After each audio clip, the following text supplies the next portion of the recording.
देखिए आज का पहला क्वेश्चन है, 9 जनवरी 2018 को प्रथम प्रवासी जो सांसद सम्मेलन है वो कहाँ पर आयोजित किया गया था। तो देखिए नई दिल्ली के अंतर्गत इसका आयोजन है वो किया गया था। प्रधानमंत्री नरेंद्र मोदी ने इस सम्मेलन का उद्घाटन किया था। इसमें ब्रिटेन के, Canada, Fiji, Kenya, Mauritius, New Zealand, Sri Lanka और अन्य देशों से 124 सांसदों ने इस प्रथम प्रवासी सांसद सम्मेलन के अंतर्गत भाग लिया था। यह जो दिवस है वो 9 जनवरी 1915 को महात्मा गांधी के साउथ अफ्रीका से भारत आने के उपलक्ष्य में मनाया जाता है। तो 9 जनवरी 2018 को प्रथम प्रवासी सांसद सम्मेलन है उसका आयोजन कहां पर किया गया था? नई दिल्ली के अंतर्गत इसका आयोजन किया गया था। नेक्स्ट क्वेश्चन आपको दे रखा है, 11 से लेकर 13 जनवरी 2018 को अंतर्राष्ट्रीय धर्म सम्मेलन का आयोजन है वो कहां पर किया गया? तो देखिए इसका आयोजन है वो राजगीर के अंतर्गत किया गया था। राजगीर कहां पर पड़ता है? राजगीर बिहार के अंतर्गत राजगीर स्थित है, जहां पर अंतर्राष्ट्रीय धर्म सम्मेलन का आयोजन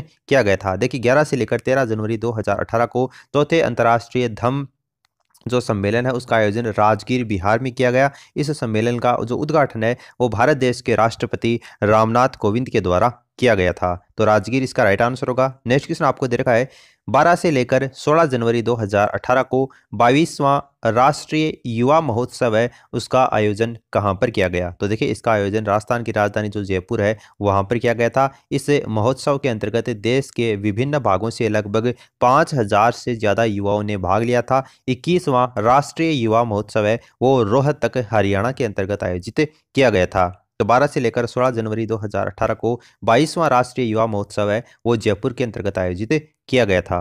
नेक्स्ट क्वेश्चन आपको दे रखा है, 8 से लेकर 9 जनवरी 2018 को 18वें अखिल भारतीय सचेतक सम्मेलन का आयोजन कहां पर किया गया? तो देखिए इसका आयोजन है वो उदयपुर जिले के अंतर्गत किया गया था। उदयपुर जिले में 18वें अखिल भारतीय सचेतक सम्मेलन का आयोजन किया गया था।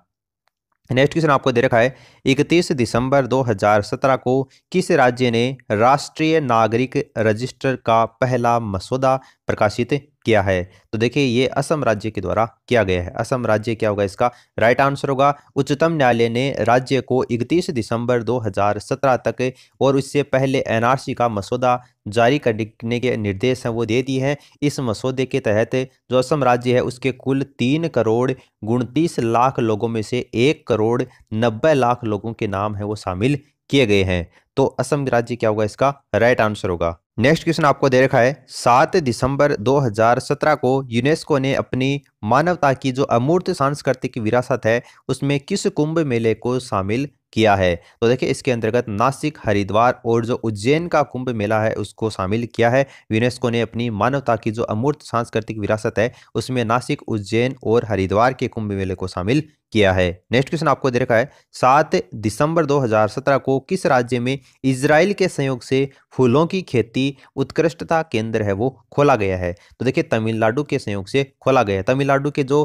कृष्णागिरी जिला है वहां पर थल्ली गांव, जो जिला है वहां पर जो थल्ली गांव है वहां पर भारत और इजराइल के द्वारा संयुक्त रूप से जो स्थापित फूलों की खेती है उसके लिए उत्कृष्टता केंद्र है उसका उद्घाटन किया गया है। इजराइल के सहयोग से स्थापित किया गया राज्य का यह पहला एग्रो टेक्नोलॉजी विकास केंद्र है। तो ये तमिलनाडु के अंतर्गत जो कृष्णागिरी जिला है उसका जो थल्ली गांव है वहां पर इजराइल के सहयोग से इसको स्थापित किया गया है। उसके बाद देखिए नेक्स्ट क्वेश्चन आपको दे रखा है, 10 दिसंबर 2017 को अर्जेंटीना के दिग्गज फुटबॉलर खिलाड़ी डियागो माराडोना ने अपनी जो प्रतिमा है उसका कहां पर स्वयं अनावरण किया है? तो देखिए कोलकाता के अंतर्गत इसका अनावरण किया गया है। कोलकाता क्या होगा? इसका राइट आंसर होगा। नेक्स्ट आपको दे रखा है, उत्तर भारत का पहला अत्याधुनिक सजावटी मछली हैचरी उत्कृष्टता केंद्र किस जिले में बनेगा? तो देखिए मछली हैचरी उत्कृष्टता केंद्र है वो कौन से जिले के अंतर्गत बनेगा? झज्जर जिले के अंतर्गत बनेगा। और झज्जर आपका कहां पर है?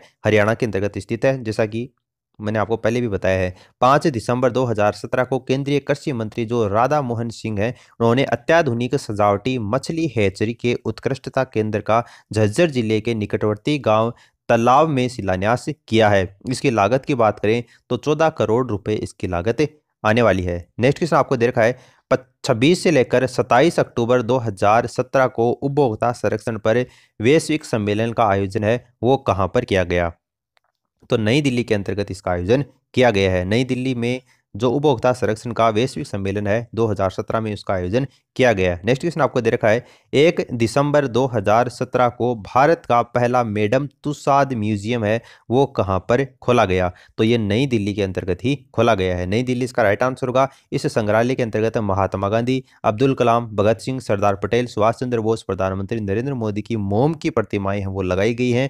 और खेल जगत के अंदर की बात करें तो सचिन तेंदुलकर, कपिल देव, मिल्खा सिंह, मेरी कॉम के अलावा फुटबॉलर की बात करें तो रोनाल्डो, मेसी, डेविड बेकहम और धावन उसेन बोल्ट है उसकी भी मोम की प्रतिमा है यहाँ पर लगाई गई है। तो ये इंपॉर्टेंट क्वेश्चन है, ध्यान में रखना है इसको।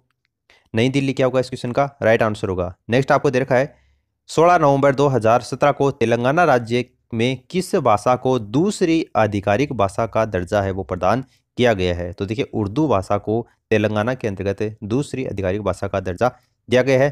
पहली आधिकारिक भाषा की बात करें तो तेलंगाना के अंतर्गत कौन सी है? तेलुगु है। तेलुगु है वो तो पहली आधिकारिक भाषा है और उर्दू है उसको दूसरी आधिकारिक भाषा के रूप में इसको दर्जा दिया गया है। नेक्स्ट क्वेश्चन आपको दे रखा है उत्तर भारत का सबसे बड़ा तितली कंजर्वेटरी पार्क है वो कहाँ पर स्थापित किया जाएगा? तो देखिए इसको गुरुग्राम के अंतर्गत स्थापित किया जाएगा। गुरुग्राम इसका राइट आंसर होगा।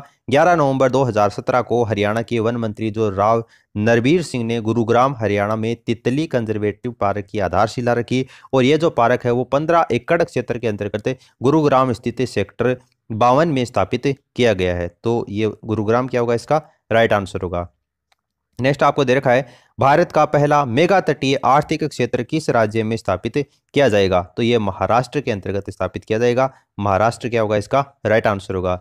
नेक्स्ट क्वेश्चन आपको दे रखा है 19 नवंबर 2017 को देश के पहले इलेक्ट्रिक सार्वजनिक जो परिवहन प्रणाली है उसका उद्घाटन कहाँ पर किया गया? तो देखिए उसका उद्घाटन है नागपुर के अंतर्गत किया गया। देश की पहली इलेक्ट्रिक सार्वजनिक परिवहन प्रणाली का उद्घाटन नागपुर के अंतर्गत किया गया है। नेक्स्ट क्वेश्चन आपको दे रखा है 8 अक्टूबर 2017 को प्रधानमंत्री नरेंद्र मोदी हैं उन्होंने देश का पहला राष्ट्रीय मरीन पुलिस प्रशिक्षण संस्थान है वो कहाँ पर स्थापित करने की घोषणा की है? तो देखिए गुजरात के अंतर्गत ये स्थापित करने की घोषणा प्रधानमंत्री नरेंद्र मोदी के द्वारा देश के पहले राष्ट्रीय मरीन पुलिस प्रशिक्षण संस्थान है वो गुजरात के अंतर्गत स्थापित करने की घोषणा की गई है। नेक्स्ट क्वेश्चन आपको दे रखा है 5 अक्टूबर 2017 को इसरो ने उत्तर पूर्व के किस राज्य में अनुसंधान केंद्र स्थापित करने की घोषणा की है?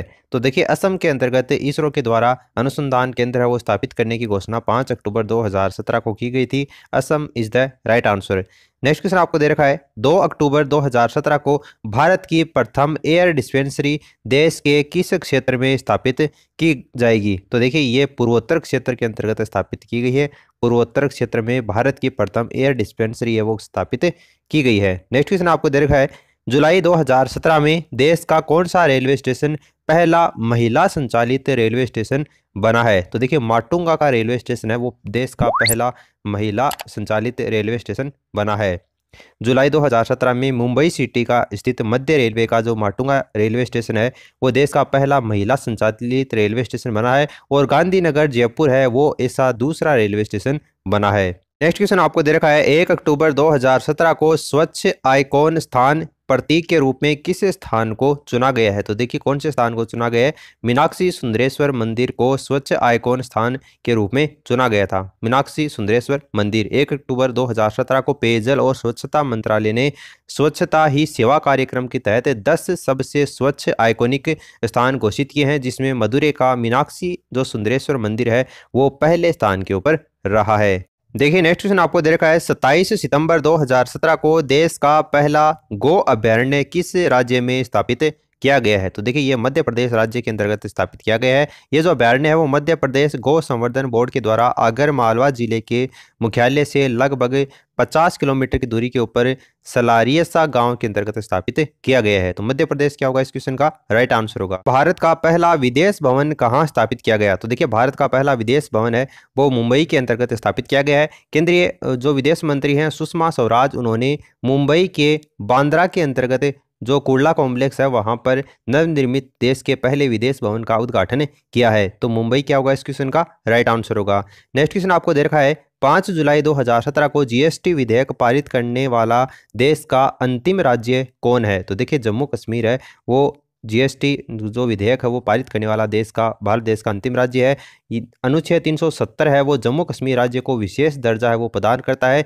इस राज्य की ग्रीष्म ऋतु में राजधानी है वो श्रीनगर होती है और सर्दियों में इसकी राजधानी है वो कौन सी होती है, जम्मू होती है। जम्मू कश्मीर जीएसटी विधेयक पास करने वाला भारत देश का अंतिम राज्य है। देखिए जीएसटी के रिलेटेड मैंने आपको एक अलग से वीडियो प्रोवाइड करवा रखा है और उसकी लिंक मैंने आपको नीचे डिस्क्रिप्शन में दे रखी है। जीएसटी क्या होती है, इसकी टैक्स स्लैब कितने प्रकार की होती है और कौन कैसे जीएसटी काउंसिल है उसके कौन कौन से सदस्य होते हैं, कौन इसका अध्यक्ष होता है, कंप्लीट आप स्टडी उस वीडियो से कर सकते हैं। उसकी लिंक मैंने आपको नीचे डिस्क्रिप्शन में दे रखी है। नेक्स्ट क्वेश्चन आपको दे रखा है 28 जून 2017 को भारत का पहला मवेशी ब्लड बैंक है वो किस राज्य में स्थापित किया गया है। तो देखिए ये ओडिशा राज्य के अंतर्गत स्थापित किया गया है। भारत का पहला मवेशी ब्लड बैंक है वो ओडिशा के अंतर्गत स्थापित किया गया है। नेक्स्ट क्वेश्चन आपको दे रखा है 1 जुलाई 2017 को किस राज्य ने वर्ष 2018 के लिए अलग से कृषि बजट है वो पेश करने का निर्णय लिया है। तो तेलंगाना राज्य ने ये फैसला लिया है। तेलंगाना के मुख्यमंत्री हैं वो कौन है, चंद्रशेखर राव हैं। तो ये ध्यान में रखना,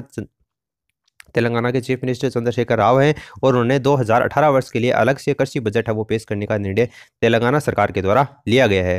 नेक्स्ट क्वेश्चन आपको दे रखा है 27 जून 2017 को उत्तर प्रदेश में मंत्रिपरिषद द्वारा नगरपालिका मुगल सराय का नाम परिवर्तित कर क्या रखा गया है। तो इसका नाम दीनदयाल नगर रखा गया है। दीनदयाल नगर, मुगल सराय का नाम परिवर्तित करके दीनदयाल नगर रखा गया है। नेक्स्ट आपको दे रखा है 20 जून 2017 को प्रधानमंत्री जो नरेंद्र मोदी हैं उन्होंने अब्दुल कलाम प्राविधिक विश्वविद्यालय के नवीन परिषद का उद्घाटन कहाँ पर किया है। तो देखिए लखनऊ के अंतर्गत इसका उद्घाटन किया गया है। इस विश्वविद्यालय की स्थापना की बात करें तो सन 2000 के अंतर्गत इसकी स्थापना की गई थी और वर्तमान में 785 महाविद्यालय संस्थान है वो इस विश्वविद्यालय से संबंधित है। तो लखनऊ के अंतर्गत प्रधानमंत्री नरेंद्र मोदी ने अब्दुल कलाम प्राविधिक विश्वविद्यालय है उसकी नवीन परिषद का उद्घाटन किया है। नेक्स्ट आपको दे रखा है 19 जून 2017 को देश की कौन सी बिल्डिंग पहली ट्रेडमार्क वाली इमारत घोषित की गई है। तो देखिए ताजमहल पैलेस होटल है वो घोषित की गई है। ताजमहल पैलेस होटल इसका राइट आंसर होगा। इसकी जो होटल की इमारत है वो 114 वर्ष पुरानी है और इसे वर्ष 1903 में बनाया गया था। वर्ष 2008 में जब इस होटल में आतंकी हमला हुआ था तब इस इमारत के ऊपर बना जो गुंबद है वो धुएं से घिर गया था। इस होटल की यह तस्वीर मुंबई आतंकी हमले का प्रतीक बन गई थी। तो इसमें ताजमहल होटल पैलेस क्या होगा, इसका राइट आंसर होगा।